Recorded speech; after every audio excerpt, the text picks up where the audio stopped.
Mesdames et messieurs, c'est avec plaisir que je viens vous dire un petit peu comment on en est arrivé à l'existence de ces unités dédiées, c'est-à-dire à la rédaction de cette circulaire, les grands et les petits côtés de cette circulaire. Alors si je suis là au micro, c'est parce que je suis MPR et que je travaillais auprès de personnes et de familles confrontées à des lésions cérébrales, soit acquises en cours de vie, comme celles qui nous réunissent, soit depuis le début de la vie, comme quand c'est le cas de personnes polyhandicapées. Et puis, au début des années 2000, j'ai été, à temps partiel, chargé de mission à la Direction générale de la santé. Et donc, j'ai été amené à animer le groupe de rédaction de cette circulaire. Et c'est donc cet historique-là que je viens vous rapporter, parce que je pense qu'il nourrit des éclairages, il apporte des éclairages intéressants. Comment donc on en est arrivé à l'existence de ces unités dédiées ? D'abord, pour ceux qui s'en souviennent, avant même la circulaire, le mouvement était un peu amorcé. À la fin des années 1990, dans le cadre de certaines restructurations hospitalières, les agences régionales de l'hospitalisation, à l'époque il s'agissait encore des agences régionales de l'hospitalisation, incitaient certains hôpitaux à développer des unités d'accueil pour les personnes en état végétatif chronique ou en état post-relationnel, parce que ces personnes n'avaient pas beaucoup de solutions alternatives. Et donc, ici ou là, certaines unités avaient commencé à voir le jour, mais il faut bien le dire, assez peu, car les hôpitaux n'étaient pas très enclins à développer cette activité, ne la trouvant pas très valorisante. Ceci dit, l'Agence régionale de l'hospitalisation d'Île-de-France avait déjà publié un premier cahier des charges destiné à nourrir un peu la réflexion et la constitution de ces unités. Le besoin croissait. Et puis, il y avait un besoin dans une certaine urgence, car de plus en plus de personnes en état végétatif chronique ou en état post-relationnel se retrouvaient en impasse hospitalière. Les services hospitaliers disaient on ne peut pas garder indéfiniment cette personne, mais il n'y avait pas de possibilité de sortie. En clair, le secteur médico-social ne se sentait pas assez fort, assez doté pour accueillir ces personnes aux besoins de soins assez lourds, et la plupart des masses interpellées disaient il vaut mieux qu'elles restent à l'hôpital car on ne pourra pas faire face à ces besoins de soins. Et donc, ces personnes étaient dans une impasse hospitalière. Certaines se trouvaient même carrément induites à sortir de l'hôpital par l'assurance maladie. Moi, j'ai connu des situations où des familles ont reçu un courrier de l'assurance maladie disant « Écoutez, on est désolé, mais à la fin du mois ou à la fin du mois prochain, il faudra que votre proche ait quitté l'hôpital car il ne peut pas y rester indéfiniment. » Donc on était vraiment dans une situation particulièrement critique et en plus avec une certaine inéquité territoriale selon que, en certains rares endroits, quelques unités avaient commencé à voir le jour et que dans la plupart des autres secteurs territoriaux de France, il n'y avait pas de réponse alternative à l'hôpital et l'hôpital lui-même donc disait c'est une impasse dont il faut nous libérer, si j'ose dire. L'UNAFTC, à l'époque, l'Union nationale des associations de familles de traumatisés crâniens, et son président de l'époque, Jean Baruch, exerçaient une pression assez forte sur les pouvoirs publics pour qu'une réponse structurelle se mette en place et que cette réponse structurelle soit aussi dotée d'un financement à 100% par l'assurance maladie. On a vu ce matin que dans certaines unités, il y a des problèmes de financement et donc, effectivement, l'UNAFTC était attentive à ce que la réponse structurelle qu'elle appelait de ses voeux puisse effectivement également permettre un financement à 100% des soins et de tous les besoins nécessaires à ces personnes et à leurs proches. Et puis Philippe de Normandie, de son côté, très actif, avait réussi à sensibiliser le ministre de l'époque, Bernard Kouchner. Tout ceci nous a amené à une réunion dont je me souviens très précisément, j'en ai même le compte-rendu ici même puisque j'avais été amené à le rédiger, une réunion qui s'est tenue dans le bureau du ministre Bernard Kouchner le 22 octobre 2001. Donc vous voyez, c'est 6 mois à peine avant la circulaire. Le 22 octobre 2001, une réunion autour du ministre, donc, avec des représentants des 3 directions ministérielles concernées, à l'époque la Direction générale de la santé, bien sûr la direction qu'on dit maintenant DGOS, mais qui s'appelait à l'époque la Direction de l'hospitalisation et de l'organisation des soins, la DHOS, et puis ce que l'on appelle maintenant la DGCS, qui s'appelait à l'époque la Direction générale de l'action sociale, DGAS. Autour de Bernard Kouchner, donc, le problème était exposé et une commande a été exprimée par Bernard Kouchner de développer une réponse dans le milieu sanitaire pour ces personnes qui étaient ainsi en impasse hospitalière. L'orientation vers le milieu sanitaire était faite parce qu'il semblait que les besoins de soins soient importants, parce qu'il y avait déjà une petite amorce, je vous ai dit, qui s'était faite antérieurement, et aussi par réalisme, parce qu'il fallait pouvoir développer une réponse rapide. Il s'est donc mis en place un groupe de travail pour écrire cette circulaire. Ce groupe de travail réunissait donc des représentants des 3 directions que je vous ai citées. En l'occurrence, pour la DHOS de l'époque, c'était le docteur Aude Le Divenat qui était dans ce groupe de travail, le président de l'UNAFTC, Jean Baruc, la présidente de France Traumatisme Crânien ici présente, le docteur Anne-Laurent Vanier. Et donc, nous avons travaillé, j'allais presque dire à marche forcée, c'est exagéré, mais en tout cas sans perdre de temps, avec des réunions régulières, je ne sais plus quelle fréquence, mais c'était presque tous les 15 jours ou toutes les 3 semaines, en direct, puisque de mon ordinateur, je projetais le texte que nous écrivions en direct sur le mur pour que nous puissions effectivement élaborer de façon très consensuelle ce texte de proposition de ces unités de soins. Alors à quoi ça a abouti ? Eh bien, ça aboutit à ce que vous connaissez, ce dont on parle depuis ce matin, mais ça aboutit donc à une circulaire. Cette circulaire proposait donc des unités de soins et des unités de vie avec différentes caractéristiques.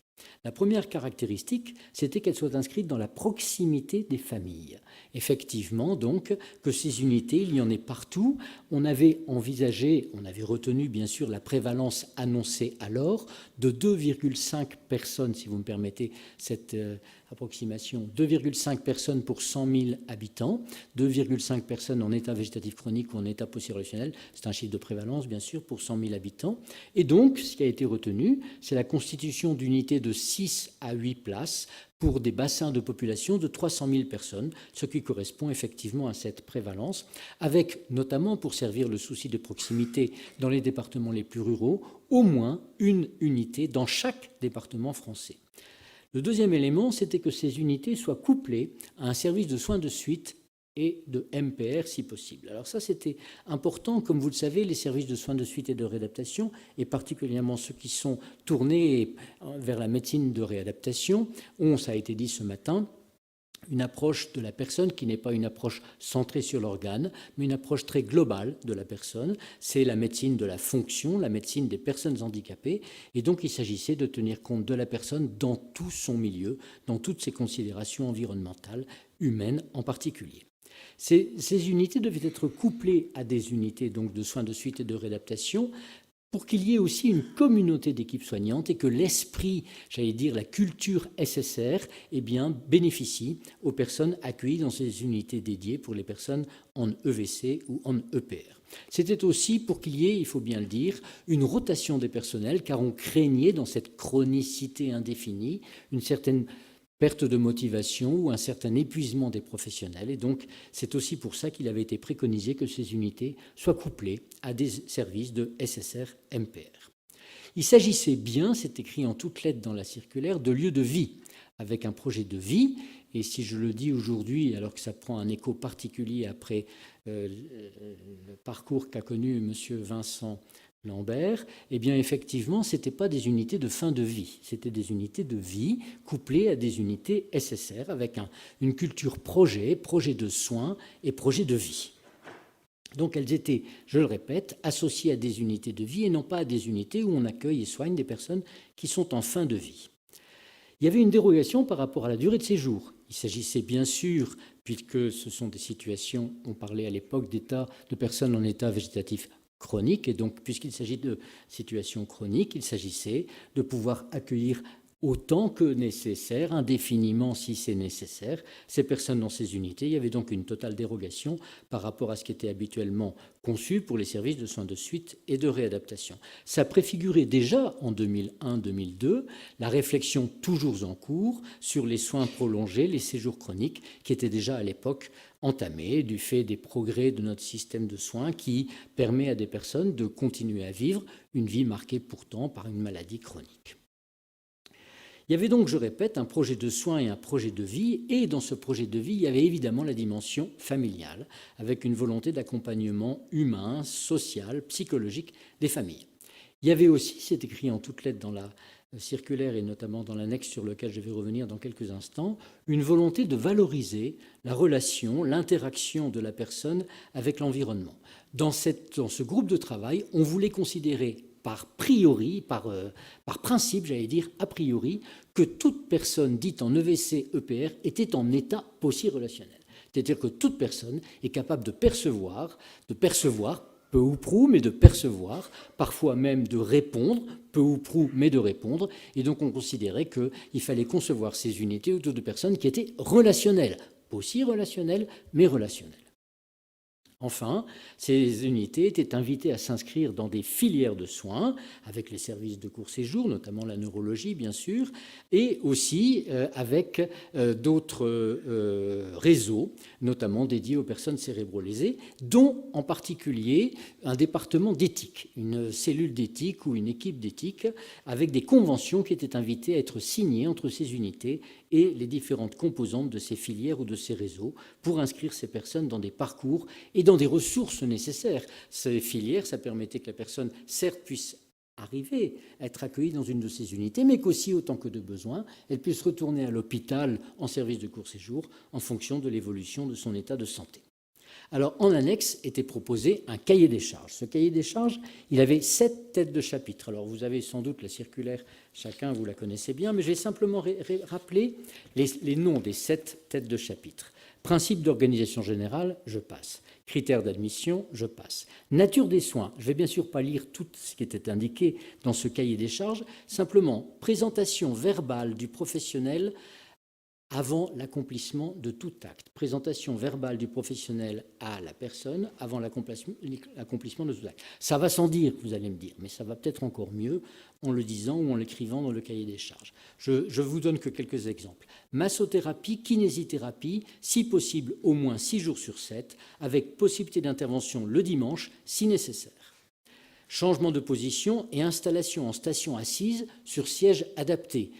On sait qu'il y a encore quelques unités où les personnes passent leur journée dans leur lit, ce qui est évidemment physiquement, médicalement, psychologiquement, socialement, j'allais dire éthiquement, pas tout à fait acceptable. Prise en compte et traitement de la douleur, on en a parlé ce matin. Évaluation et valorisation des qualités relationnelles en association avec les proches, si nécessaire, solliciter de façon adaptée, personnalisée et quantitativement pertinente chacune des modalités sensorielles de la personne. Ce matin, on a employé les mots de maintenant, c'est-à-dire la stimulation basale, les espaces nosolènes. À l'époque, on parlait encore de communication orale par le toucher, la toilette, le bain, l'environnement sonore, l'environnement visuel, l'environnement olfactif, les parfums, etc. Autre tête de chapitre de ce cahier des charges, accueil et soutien de la famille, écoute de la famille, accompagnement psychologique structuré, éventuellement groupe de parole de famille encadré, confort des conditions de présence et de visite de la famille dans la chambre et dans l'unité, salle pour les familles, équipement, etc., etc., je passe. Assistance sociale. Voilà, alors après, les autres, c'était supervision de l'équipe, groupe de parole, accompagnement psychologique, ressources humaines, donc là, c'était très détaillé, et bien sûr, il était marqué masseur kinésithérapeute, ergothérapeute, orthophoniste, assistante sociale, parmi les autres compétences listées, et puis considération architecturale et matérielle. Si je vous ai rappelé ça, c'est pour vous dire qu'effectivement, donc, il avait été écrit par ce groupe de travail un projet de unité dédiée qui permette une solution, on va dire, qui était impérative à ce moment-là, compte tenu de ces états d'impasse hospitalière, mais qui ne soit pas une solution construite à la va-vite, mais qui soit une solution, encore une fois, avec un projet de soins et un projet de vie. Enfin, il était écrit dans cette circulaire que ce n'était pas forcément un statut définitif pour la personne et que si le projet de la personne, ou plutôt le projet familial, évoluait et qu'il pouvait s'agir d'un retour à domicile, alors il s'agirait de préparer, d'accompagner, de relayer ce retour à domicile, notamment avec la solution des lits dits de répit, et puis qu'effectivement, si c'était agi d'une possibilité d'orientation vers un secteur médico-social, en l'occurrence une maison d'accueil spécialisée, là aussi ça se ferait en concertation et en coopération étroite. Ce texte, donc, qui est résultant de ce groupe de travail, je l'ai présenté au ministre Bernard Kouchner. Vous avez vu la date de ce texte, c'est le 3 mai 2002. Cette date a son importance parce que figurez-vous que, vous ne vous en souvenez peut-être plus, mais le 5 mai 2002, c'était les élections présidentielles. Et donc le 3 mai 2002, ça a été le dernier acte, ou quasiment le dernier acte, de M. Kouchner, qui a donné en quelque sorte son imprimature à ce texte qu'il avait voulu, effectivement, puisque c'était le vendredi et le dimanche, puisque le gouvernement tombait, si je puis dire, à l'occasion des élections présidentielles, eh bien, il quittait ses fonctions. Cette circulaire, donc, elle s'appelle, vous la connaissez par cœur, mais maintenant vous pouvez mieux comprendre son intitulé, parce que dans l'administratif, il y a toujours beaucoup de sigles, circulaire DHOS, DGS, DGAS, numéro 288 du 3 mai 2002, relative à la création d'unités de soins dédiées aux personnes en état végétatif ou en état post-relationnel. Alors, pour conclure, quelques petits éléments simplement. D'une part, cette circulaire, elle a été suivie des faits. Il faut dire qu'elle se terminait par une injonction aux ARH. La dernière phrase de cette circulaire, c'est « D'ici la fin de l'année », on était en mars, « d'ici la fin de l'année, une enquête sera réalisée afin de faire le point sur les unités mises en place dans votre région, puisque c'est une circulaire destinée aux ARH, et sur les perspectives de développement dans ce domaine. » Donc, vous voyez, il y avait quand même un suivi annoncé, et de fait, les unités se sont mises en place dans un délai finalement relativement court. Il y a eu ensuite une première réunion qui s'est tenue, j'en ai gardé le document, le vendredi 31 janvier 2003, donc vous voyez, moins d'un an après la sortie de cette circulaire, et qui s'appelle « Personnes en état végétatif chronique, accompagnement des équipes, quels repères pour une éthique ?» Cette réunion s'est tenue à l'espace éthique de la PHP, c'est-à-dire à l'hôpital Saint-Louis, chez Emmanuel Hirsch, et en présence de Bernard Kouchner. Donc c'est pour vous dire qu'il avait quitté ses fonctions de ministre, mais il est venu ce jour-là à cette réunion, il suivait l'histoire et il est venu apporter son intérêt réel à la vie des personnes en état végétatif chronique et en état post-relationnel. Alors, comme ça a été dit ce matin, les unités dans lesquelles certaines d'entre vous travaillent sont devenues vraiment des lieux d'expertise, avec un savoir-faire très grand, des lieux d'une humanité très grande, avec effectivement un concept couplé de soins et d'accompagnement. Ce qui ramène l'hôpital à des fonctions antérieures, si je puis dire. L'hôpital, depuis les années 70, a été invité à se recentrer sur une fonction technico-scientifique. Et là, il est amené de nouveau, si je puis dire, à développer une fonction double de soins et d'accompagnement. Alors, quel est l'avenir ? Moi, là, ce n'est pas à moi, bien sûr, d'en juger ou de le dire. Simplement, je peux jeter que quelques questions sous forme d'interrogations et de conclusions, en remerciant et en saluant la présence dans la salle de M. Cohn et de Mme Iclef, qui sont chargés de mission SSR au ministère et qui ont eu la grande gentillesse de venir ce matin être présents parmi nous. Peut-être, s'il y a des questions, accepteront-ils de répondre à l'une ou l'autre de ces questions. La question qu'on a entendue ce matin en filigrane, on se l'a posée depuis le début, c'est-à-dire est-ce que ces unités, elles doivent appartenir au secteur sanitaire ou au secteur médico-social ? Le secteur sanitaire, c'est le lieu du soin. Le secteur médico-social, c'est un lieu pour des personnes qui sont dans des situations en général chroniques, lourdes, avec des soins et un accompagnement de vie difficile. On peut penser, compte tenu de tout ce qui a été dit ce matin par tous les intervenants, compte tenu de cette nécessité de projet de vie, que c'est plutôt dans le secteur médico-social qu'on pourrait effectivement mieux voir ces unités. Elles sont dans le secteur sanitaire et en même temps, ces personnes ont des besoins de soins importants. Je travaille aussi dans des maisons d'accueil spécialisées auprès de personnes polyhandicapés.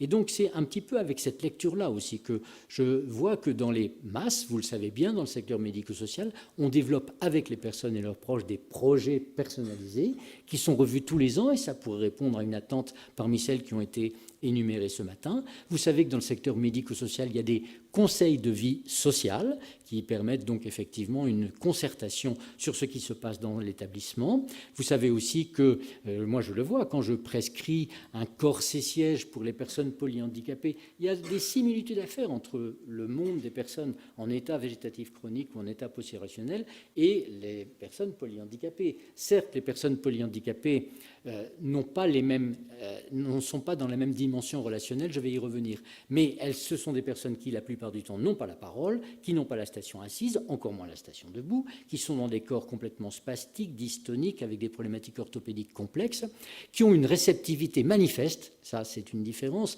très manifeste. Ce sont des personnes avec une sensorialité, une réceptivité, une richesse extraordinaire, mais il y a quand même effectivement des rapprochements de réflexion à faire, et il y a en ce moment, vous le savez sans doute, un volet national quinquennal polyhandicap avec des travaux à la HAS, puisqu'il n'y a plus la NESP qui a rejoint la HAS, sur des recommandations de bonnes pratiques professionnelles au sujet des personnes polyhandicapées. Je pense que ce que tu appelais de tes voeux ce matin, effectivement, Philippe, c'est-à-dire l'établissement de recommandations de bonnes pratiques professionnelles, devrait peut-être essayer de rejoindre ce courant-là.